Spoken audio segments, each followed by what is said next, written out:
in the run-up to an election. Question number 2, Jeanette Fitzsimons.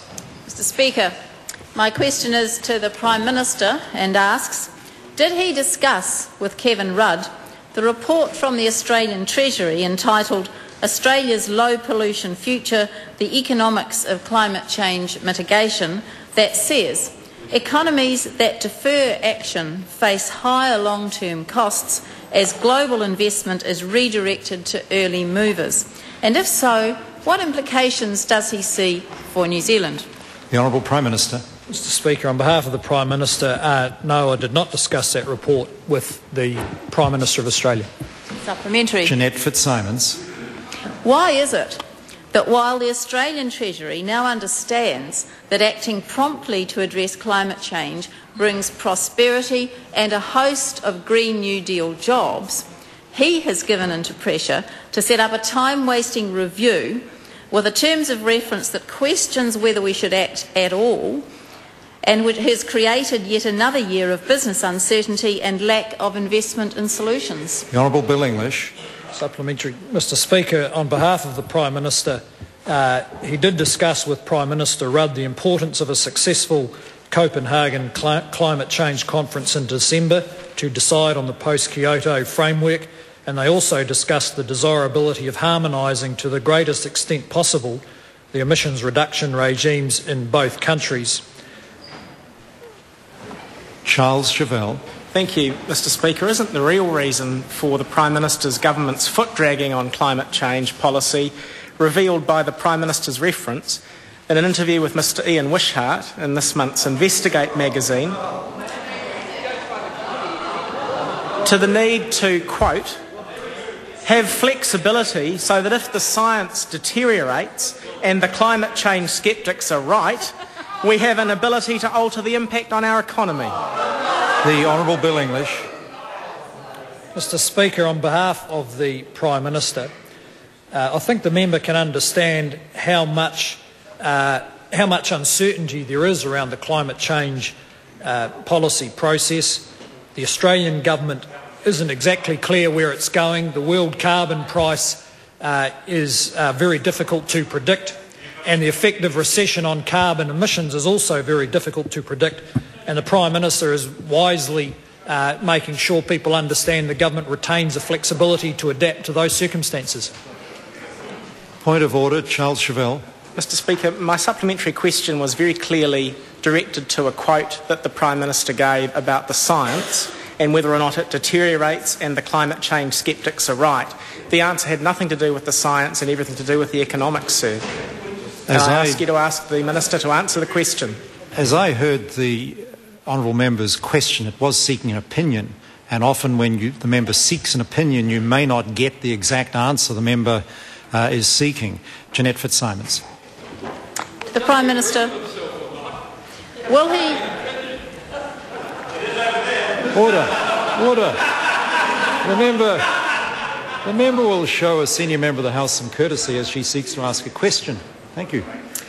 Will the Prime Minister instruct officials working on the cost-benefit analysis of New Zealand's emissions trading scheme to take into account the methodology and the conclusions of the Australian Treasury report?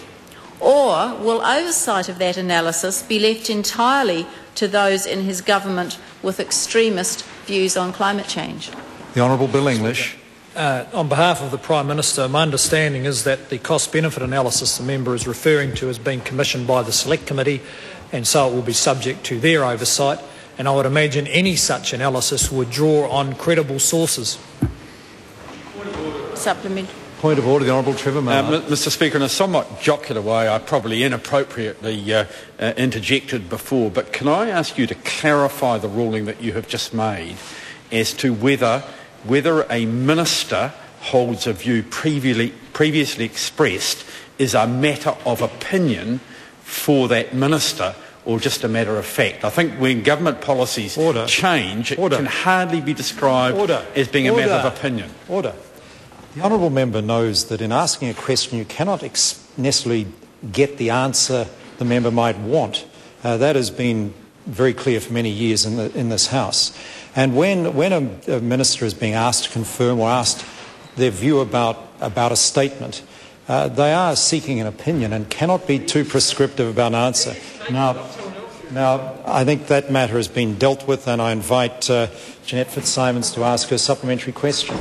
Point of order, the Honourable Bill English. Mr Speaker, on advice from the Minister for Climate Change, I'll just correct an aspect of that last answer.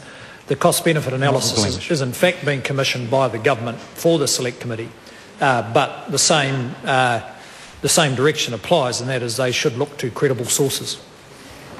Jeanette Fitzsimons.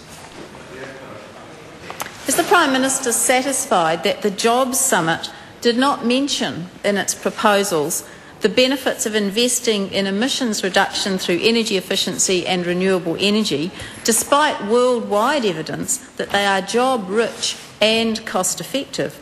And isn't it time New Zealand embraced a Green New Deal that tackles the economic recession and climate change together? The Honourable Bill English.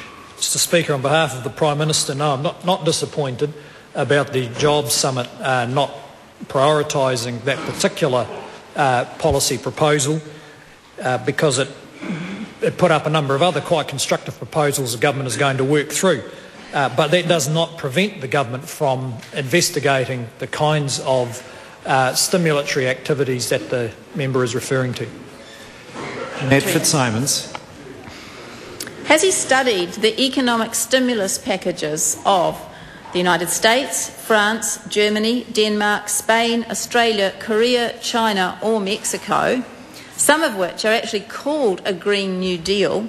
And when will he orient New Zealand's economic stimulus packages to tackle the triple crises of oil depletion, climate change and economic recession as these other countries are doing? The Honourable Bill English. Mr Speaker, on behalf of the Prime Minister, yes, the government has studied those packages and the government has included that orientation in its own package. For instance, when it announced $500 million of infrastructure spending a month or so ago, that includes significant upgrades for insulation for state houses, and the government has signalled an interest in the same kind of package for non-state houses.